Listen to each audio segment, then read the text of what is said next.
इस लेक्चर में हम डिस्कस करेंगे ग्लैंड्स के बारे में, ग्रंथियों के बारे में। एक ओवरव्यू देखेंगे। Glands are group of epithelial cells. Epithelial cells का ग्रुप्स है और एपिथेलियल सेल्स से बने होते हैं ग्रंथियाँ, which release their some of the secretions.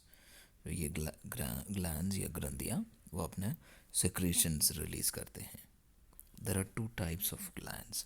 दो प्रकार के हैं ग्रंथियाँ, एक एक्सोक्राइन ग्लैंड बहिर्स्रावी ग्रंथियाँ और एंडोक्राइन ग्लैंड अंतःस्रावी ग्रंथियाँ। तो इस प्रकार के दो कैटेगरीज में हैं ग्रंथियाँ, exocrine gland and endocrine gland.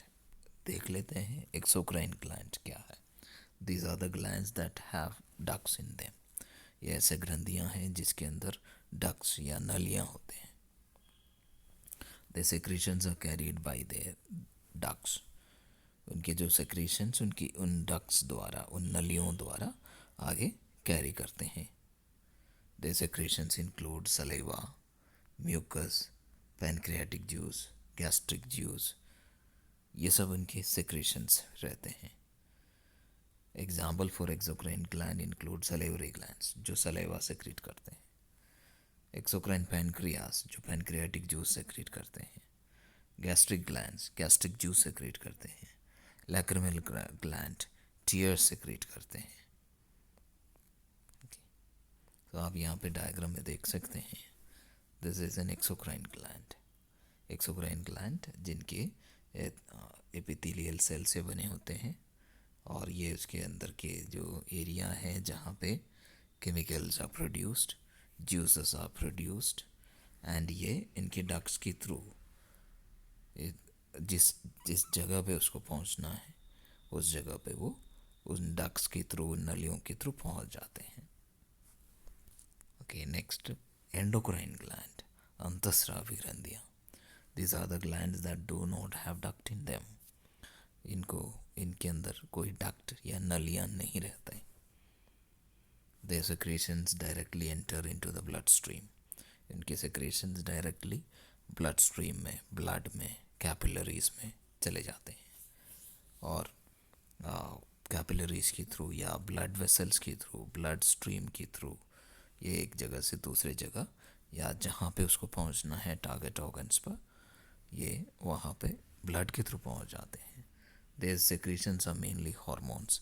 इनके सेक्रेशंस हॉर्मोन्स होते हैं and through blood these hormones reach the target organs. वो ब्लड के थ्रू ये हॉर्मोन्स अपने टारगेट ऑर्गन्स तक पहुंच जाते हैं।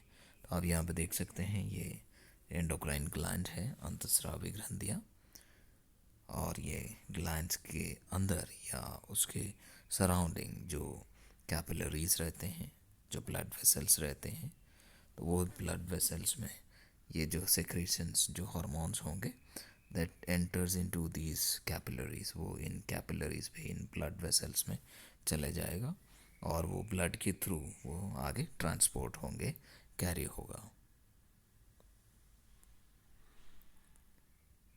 अप्लाइड एनाटॉमी इसमें क्या है?